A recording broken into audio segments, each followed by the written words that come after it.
বৃক্ষরোপণ কর্মসূচিতে সভাপতিত্ব করছেন উপজেলা কৃষক লীগের সংগ্রামী সভাপতি ভারপ্রাপ্ত সভাপতি জামাল সরকার ভাই।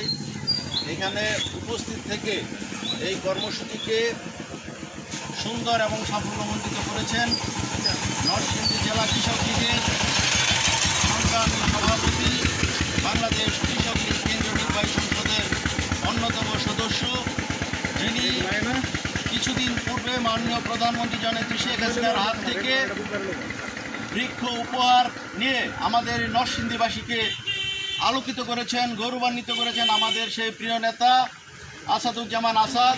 এখানে উপস্থিত রয়েছেন, বক্তব্য রেখেছেন নরসিংদী জেলা কৃষক লীগের সাধারণ সম্পাদক, নরসিংদী বারবার নির্বাচিত সাধারণ সম্পাদক, অত্যন্ত ভদ্র বিনয়ী এবং কর্মী বান্ধব একজন নেতা অ্যাডভোকেট নজরুল ইসলাম রিপন ভাই আজকে এই বৃক্ষরোপণ কর্মসূচিতে উপস্থিত হয়ে শিবপুর উপজেলা কৃষক লীগকে ধন্য করেছেন। আজকের এই সুন্দর সভাটি সঞ্চালনা করছেন শিবপুর উপজেলা কৃষক লীগের বিপ্লবী সাধারণ সম্পাদক, সাবেক ছাত্রনেতা, সফল কৃষক নেতা সৈয়দ আলতাফ হোসেন সহ এখানে উপস্থিত হয়েছেন জেলা কৃষক লীগের নেতৃবৃন্দ, উপজেলা ইউনিয়ন কৃষক লীগের সর্বস্তরের নেতৃবৃন্দ উপস্থিত হয়েছেন, শিবপুর প্রেস ক্লাবের সভাপতি সাধারণ সম্পাদক সহ সকল পর্যায়ের সাংবাদিক বন্ধুরা। আজকে আমরা এই শিবপুর উপজেলা কৃষক লীগের মাধ্যমে এই বৃক্ষরোপণ কর্মসূচির শুভ উদ্বোধন ঘোষণা করছি। পাশাপাশি আমি বলতে চাই, আষাঢ়ের প্রথম কর্মদিবসে মাননীয় প্রধানমন্ত্রী 15ই জুন ঢাকায় এই কর্মসূচির আনুষ্ঠানিক উদ্বোধন করেছিলেন। সংগ্রামী ছাত্র বন্ধুরা, কৃষক লীগের সংগ্রামী সভাপতি, একজন কৃষক বান্ধব নেতা, কৃষিবিদ সবির চন্দ্র এবং সাধারণ সম্পাদক উম্মে কুলসুম স্মৃতির নেতৃত্বে আজকে সারা দেশে কৃষক লীগ মানবিক কার্যক্রম করে যাচ্ছে, তারা কৃষকের পাশে রয়েছে। আমি বলতে চাই, শিবপুর উপজেলা কৃষক লীগ প্রতিটি আন্দোলন সংগ্রামে এবং মানবিক কার্যে করোনাকালীন সময়ে কৃষকের ধান কাটা থেকে শুরু করে এই বৃক্ষরোপণ কর্মসূচি প্রতিটি বছর কৃষক লীগ শিবপুর উপজেলা শাখা চালিয়ে যাচ্ছে। আজকে উপজেলার সাধারণ সম্পাদক আমার কাছে একটি দাবি রেখেছেন। আমি বলতে চাই, 9টি ইউনিয়ন এবং পৌরসভায় আপনারা কর্মসূচি করতে যত পরিমাণ গাছ লাগবে আমি আমার ব্যক্তিগত পক্ষ থেকে আপনাদেরকে চারা উপহার দিব ইনশাল্লাহ।